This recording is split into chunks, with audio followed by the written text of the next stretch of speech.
आरो दाखालि बावै जोंहा बिटिसि एकर्डआव बे मोनबा गेरेन्टि हा गैयैफोरनो हा होनाय थांनाय इलेक्शनाव बिपिएफ दोलोआ मोनबा गेरेन्टि बुंदोंमोन मोनबा गेरेन्टिखौ माखौ बुंदों नोंथांमोना गासैबो मिथिखागौ थ' दिनै मोनबा गेरेन्टियाव मोनसेल' गेरेन्टिखौ आं बुंगोन दा हा पाट्टा होनायनि खेथ्रआव आंनिया निजेनो थांनाय इउपिपिएल सरकार थानाय समावनो हा मोनसे पाट्टा खालामनायनि एप्लाइ खालामदोंमोन गासैबो अफिसियेलि गिदिंजोबबाय खारबोबाय फैबाय लास्ट दा नैबावहाय सिडलियावहाय मोनसे एप्रुभ खालामनांगौ दानि गोदाना एप्रुभखौनो खालामाखै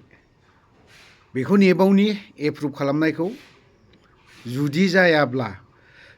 जुदि एप्रुभ खालामनो जुदि खालामथाराब्लाथ' आरो माथो उफायबाव जों सोरबा सरकारखौबोथ' बुजिनाय नङा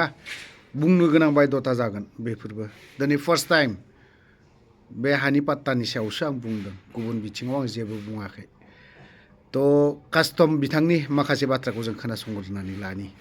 बिथांमोना बाहागो लादों आंबो बाहागो लादों आं जोबोद मोजां मोनदों आं गिबियावनो आसामनि चिफ मिनिस्टार मानगोनां डक्टर हिमन्त बिश्व शर्मा सारखौ साबायखर बावो आरो जोंनि बिटिसिनि चिफ मानगोनां हाग्रामा महिलारी सार बिथांखौ साबायखर बावो बिथांमोनहा नैबे जोबोद गोनांथि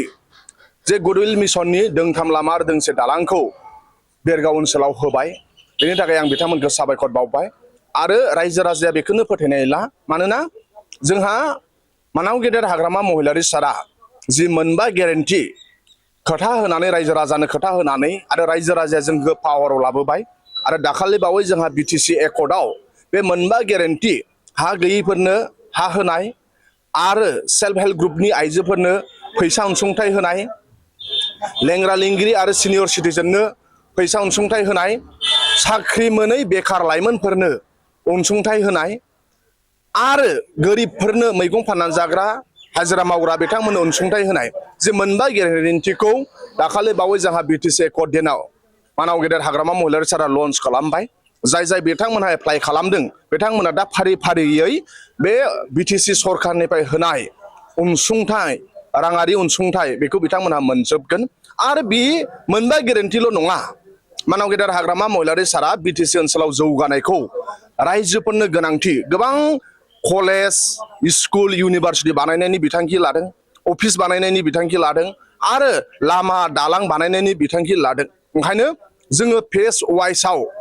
दा रायजो राजाया सोरबा साननो हागौ जोंनि लामाखौ मानो बानायफैयाखै जोंनावबो दालां नांगौमोन होननानै ओंखायनो जाय लामाखौ नांगौ बिपिएफ सरकारा मानाव गेदेर हाग्रामा महिलारी सारा खोनादों हाग्रामा महिलारी सारनिसिम सहैदों बेखौनो मानाव गेदेर हाग्रामा महिलारी सारा गोनांथि होननानै फेस वाइसै लामा बानायनाय हाबाफारि दालां बानायनाय हाबाफारिखौ लादों जेराव मोनाखै बेखौबो मावनायनि हाबाफारिखौ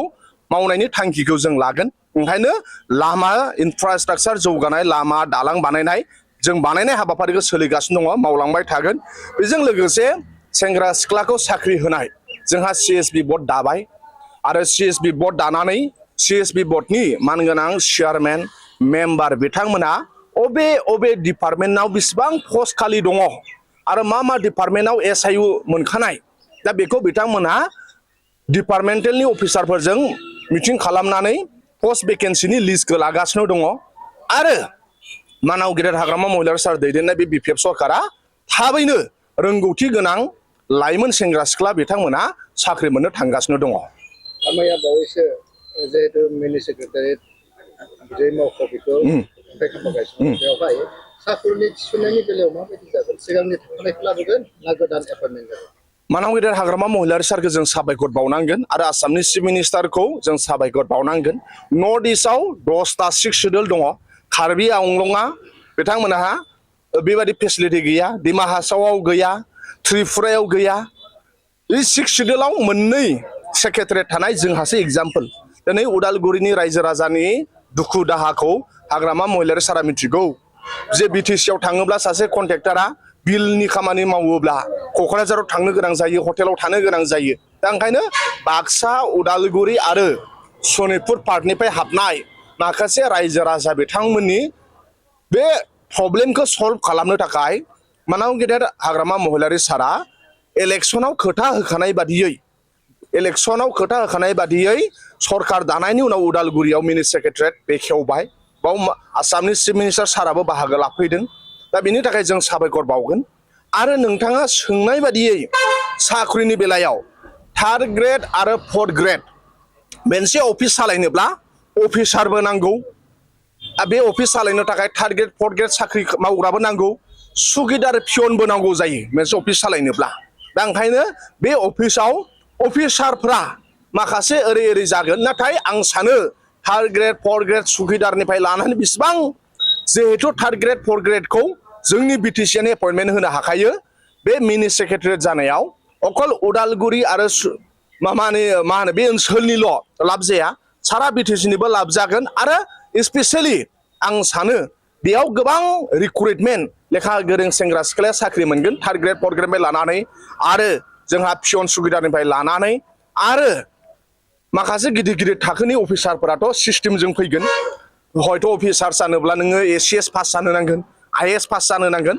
बेयावबो थागोन IAS अफिसाराबो नाथाय 4th ग्रेड 3rd ग्रेडनि साख्रिखौबो जोंनि मानसिफोरानो मोनगोन बेयाव जोंहा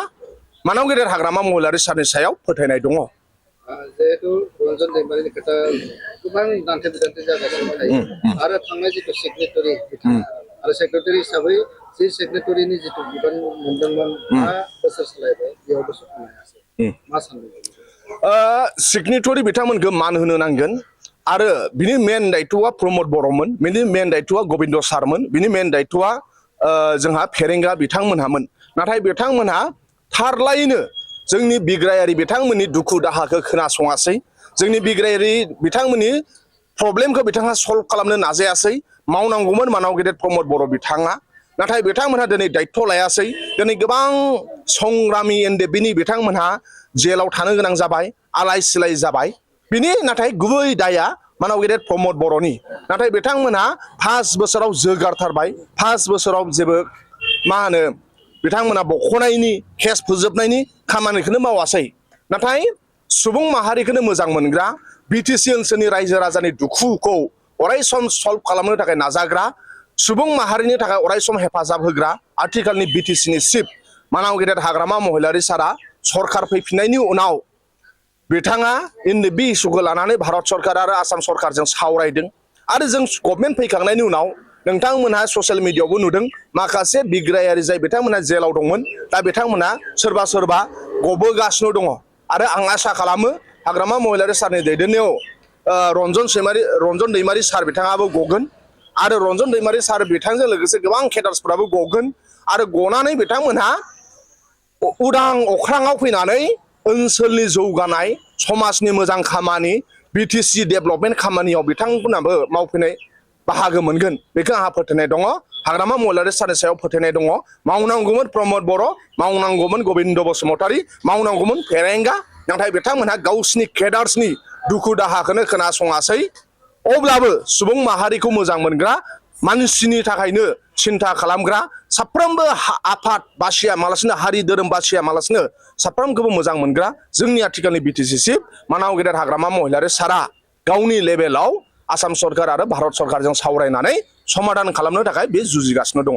पाब्लिक मेन्डेट लानानै बिटिसिनि जिथु खुंथाय बेखौ प्रिपेयार खालामनो फैबाय थादों एसेमब्लि इलेक्सन बेवहाय माबायदि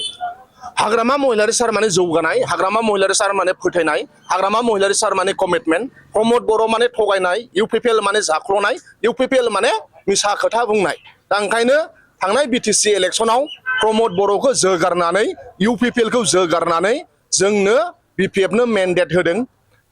BPF नो सरकाराव पावाराव लाबोबाय दा ओंखायनो मानाव गेदेर हाग्रामा महिलारि सारा रायजो राजाखौनो गिदिरसिन रायजो राजाया गोसो जायोब्ला सरकार सोलायनो हायो रायजो राजाया गोसो जायोब्ला प्रमद बर'मोनखौ गाज्रि लेभेलाव फेजेनो आरो मोजां लेभेलाव जोंनो BPF नो पावाराव होबाय आरो बे रायजो राजानि मेन्डेट लानानै जोंनि BPF नि दैदेनगिरि बिथांमोना रायजो राजानि जानानै खामानि मावगासिनो दङ आरो एबारबो MLA इलेक्सनाव थांनाय बिटिसि इलेक्सनाव मानाव गेदेर हाग्रामा महिलारि सारखौ फोथायनानै जेरैबादि मेन्डेट होबाय भट होबाय एबारबो MLA इलेक्सनाव मानाव गेदेर हाग्रामा महिलारि सारखौ फोथायनानै जोंनि MLA केन्डिडेट बिथांमोना देरहाजोबगोन आरो बे ओनसोलाव जौगानाय बे ओनसोलाव डेभेलपमेन्ट खामानि मावनो थाखाय सुबिदा होगोन बेखौ जोंहा रायजो राजानि सायाव फोथायनाय दङ आरो रायजो राजाया फिन खनसेबाव जोंनो 15टा समष्टियाव बिथांमोनहा भट होनानै एनडिए केन्डिडेट हिसाबै जोंखौ देरहाहोजोबनानै दिसपुराव फाथायहरनानै बिथांमोनहा जौगानाय डेभेलपमेन्ट गोबां कलेज इउनिभारसिटि बानायनो गोनां दंबावो गोबां जोंहा डेभेलपमेन्ट खामानि मावनो दंबावो बेयाव जोंनो मदद होगोन बेखौ जों रायजो राजाखौ फोथायनाय दङ।